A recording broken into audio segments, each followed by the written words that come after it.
but to develop students who can create their own image. Good teachers are the reason why ordinary students dream of doing extraordinary things. I wish you all a very happy International Teachers' Day. Today I take a pride and privilege to introduce a best teacher in the field of education who have graced this occasion with his presence, Sri Pallamala Raghuramaya Garu. Sri Pallamala Raghuramaya Garu was born on July 17, 1964 to the parents of Sri Pallamala Gangisetti Garu and Srimati Ramalakshmama Garu in Sugupalli village, Silverpet Mandal. He has pursued TTC, BA and MA Economics.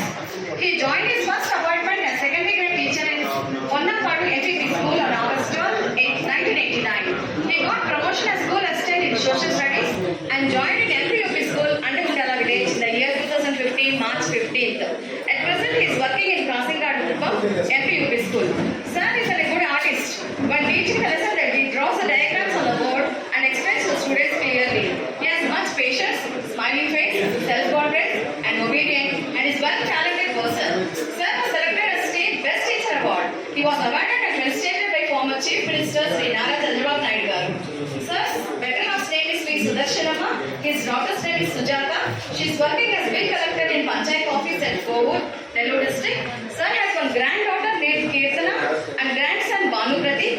Sir has successfully completed 34 years in this field of education. Now I request Sri Raghuramaya to share his valuable insights to us in this incredible day. I am very fortunate. Thank you one and all.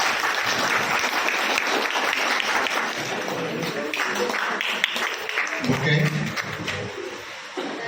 So I request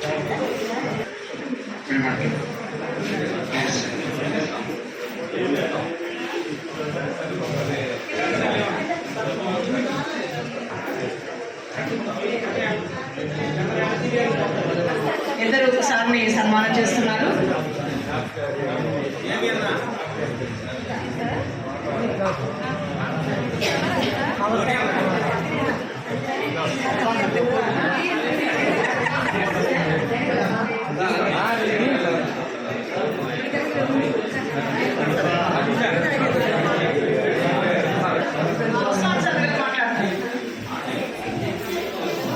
గౌరవనీయులు కడమండల గౌరవ అధ్యక్షులు Balasubrahmanyam sir గారు అప్పటికప్పుడు ఒక ప్రత్యేకమైనటువంటి మెమెంటోని ప్రేమపూర్వకంగా వారు తీసుకొచ్చి ఆయనకి ఘనంగా సత్కరించేటువంటి కార్యక్రమంలో మరింత ఘనంగా చేకూర్చే విధంగా రఘురామయ్య గారి అపూర్వమైనటువంటి సేవలకు ఒక ప్రేమపూర్వకంగా ఒక జ్ఞాపికని తీసుకొచ్చారు.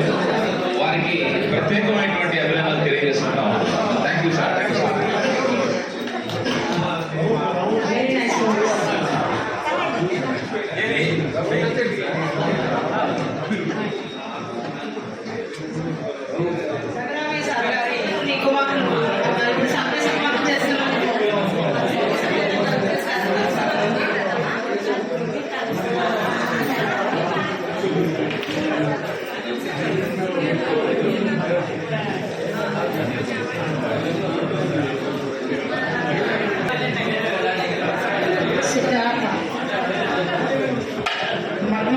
మనవడితో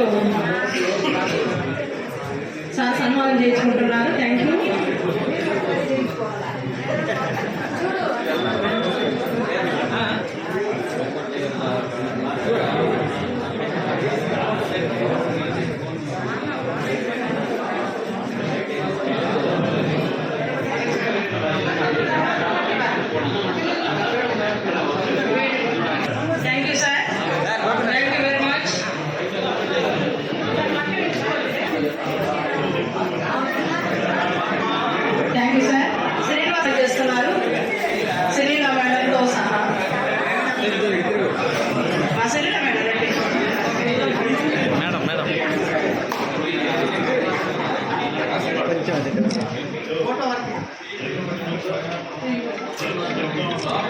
అదేంట్రా అయిపోయిందా?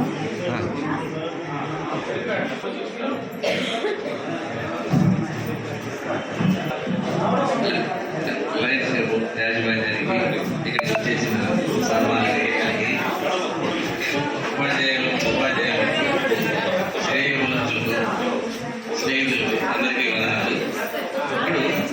ఇప్పుడు ఎవరైనా ధనాన్ని కానీ సంతోషాన్ని కానీ కాలాన్ని కానీ ఎవరికన్నా త్యాగం చేయడాన్ని విలువలు అంటారు. ఈ విలువలు మిగతా ఎంప్లాయీస్ కంటే టీచర్స్లో ఎక్కువగా ఉంటాయి. ఈ లోకంలో 84 లక్షల జీవరాశులు ఉంటాయి. అందులో 21 లక్షల జీవరాశులు అండలు అంటే గుడ్డు నుంచి వచ్చినట్టు, అంటే పక్షులు, పావులు, తేళ్లు లాంటివి. ఒక 21 లక్ష జీవరాశులు పిండలు అంటే తల్లి గర్భం నుండి బిడ్డగా పుట్టినట్టు. ఒక 21 లక్ష జీవరాశులు ఉద్భిజాలు భూమి నుంచి పుట్టినటువంటి వృక్షాలు, చెట్లు. తర్వాత ఒక 20 లక్ష జీవరాశులు శ్వేతజాలు అంటే చెమట, పులిన పదార్థాల నుంచి వచ్చిన ఈగలు, దావు. ఇవన్నిటిలోకి పిండములు చాలా ఉత్తమమైనవి. ఎందుకంటే అసలు జన్మే చాలా కష్టమైనది. అంటే తల్లి గర్భం నుండి బిడ్డగా పుట్టడం తల్లికి బిడ్డకి మరణ వేదన. అంటే అందుకనే జన్మనిచ్చిన తర్వాత గంట గడిచింది పిండం బయటపడిందంట. అందువల్ల ఈ పిండములు చాలా ఉత్తమం. ఇందులో మనుషులతో పాటు అనేక జీవరాశులు ఉంటాయి. అంటే పులులు, సింహాలు, కుక్కలు, నక్కలన్నీ ఉంటాయి. వీటన్నిటిలోకి మానవులు చాలా శ్రేష్టమైన వారు. ఎందుకంటే పులులు, సింహాలు లాంటి ఎక్కువ శక్తి కలిగిన వాటిని తన కంట్రోల్లో తీసుకుంటాడు మానవుడు. ఈ మానవులు అనేక రకాల పనులు చేస్తూ ఉంటారు. ఈ ఆపరేషన్లో రకరకాల వాళ్ళందరిలోకి ఉపాధ్యాయ వృత్తి అత్యుత్తమైనది. ఎందుకంటే ఒక కుమ్మరి మట్టితో కుండం చేస్తాడు, శిల్పి రాయితో శిల్పాలు తయారు చేస్తాడు. అవన్నీ జీవం లేని వాటితో తయారు చేస్తాడు. ఉపాధ్యాయుడు మాత్రం జీవం ఉండే పిల్లవాడిని బలభారత పౌరుడిగా తీర్చిదిద్దాడు. అందువల్ల ఇవి చాలా అయిపోతే ఉపాధ్యాయ వృత్తి సేవతో కూడింది. పైగా మిగతా వృత్తుల కంటే వాటికంటే ఇది కరప్షన్ లేనిది, ఏసీబీ దాడులకు లోను కానిది ఒకే ఒక వృత్తి ఉపాధ్యాయ. ఈ అవకాశం ఇచ్చినటువంటి యాజమాన్యానికి పాఠశాలకి అన్నిటికంటే చాలా కష్టమైనది, చాలా కష్టమైనది. దాంట్లో